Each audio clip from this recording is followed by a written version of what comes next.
Here I am on the lovely island of Curacao. It's just north of Venezuela. The capital that we're in, Willemstad, is actually considered a multicultural community. I didn't know that. Most of the things that I knew about Curacao is actually the liquor that they make, and I think that's true for a lot of people.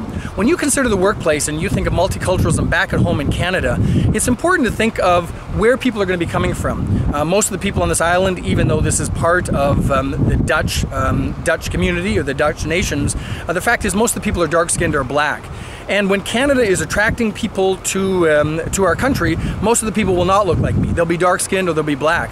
And unlike, let's say, Curacao, where it's 80% Catholic, we're going to be getting people with religions and customs that can be very, very different from what has been the majority. Now, we know that, but the interesting thing is that the budget director for Parliament of Canada, he has actually indicated that we're looking at a bleak future because we are having a low birth rate, we're having people who are aging, our aging population, and as a result, we don't have enough people to pay for the social programs and for the retirement of the people who are here.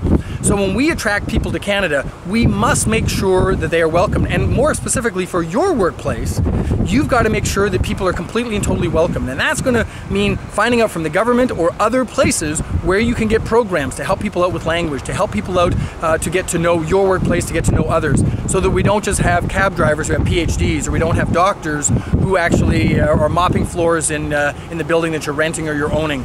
It becomes very, very important to make that change. Madam Justice Louise Chiron, in a case that started in Quebec a number of years ago, talked about the issues of accommodation and multiculturalism. And she said it is incumbent upon all of us to educate others about the differences of people coming here to make sure they're welcome.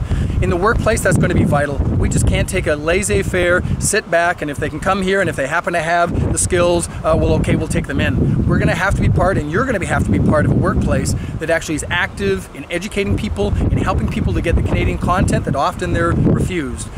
If you have any more information, if you want any more information about some of these things, you can go to my website, stephenhammond.ca. That's Stephen with a PH.